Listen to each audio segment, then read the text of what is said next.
ओम नमो भगवते वासुदेवाय नमः।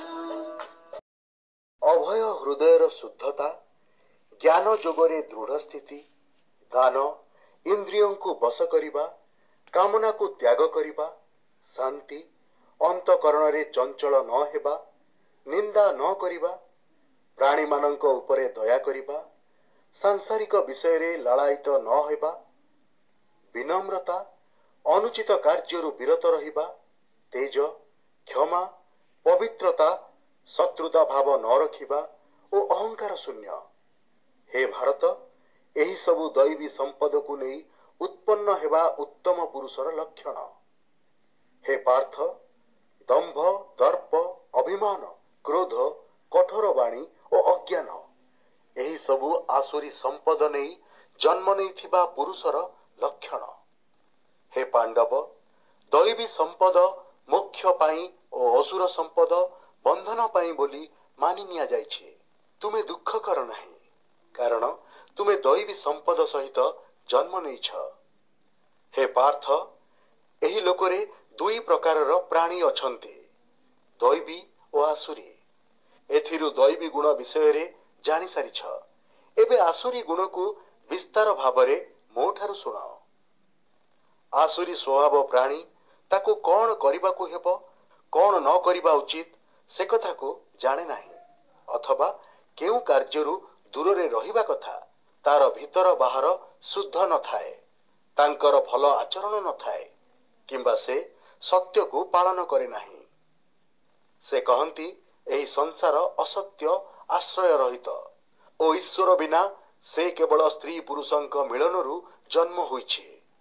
काम भोग ही एहांकर कारण होइथाए, आउ किछि नुहे।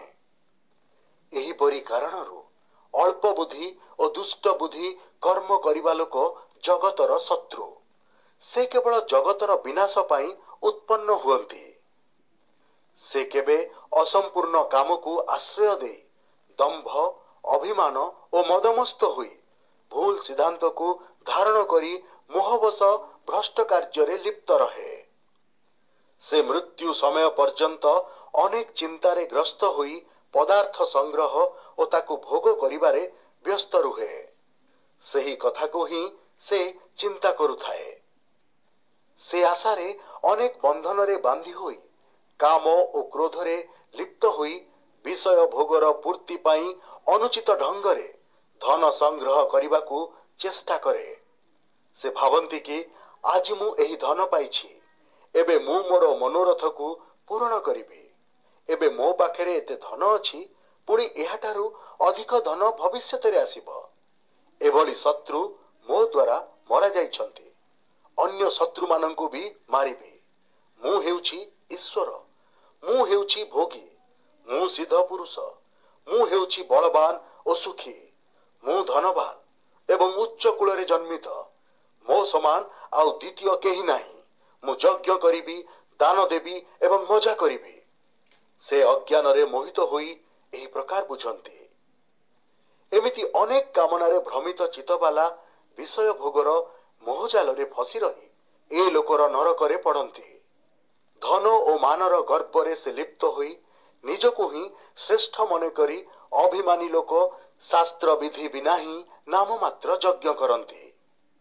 अहंकार, बल, गर्व काम और क्रोध रे जर्जरित आसुरी प्रवृत्तिर मनुष्य अन्यर शरीर रे स्थित अंतर्जामी सहित द्वेष रखंती। सही द्वेष करुथिबा क्रूर कर्मी और तुच्छ मनुष्य को मु संसार रे बार बार आसुरी कूल रे जन्म दिए। हे कौन्तेय, एभली मूढ़ पुरुष जन्म जन्मांतर पर्यंत आसुरी कूल रे ही रहंती।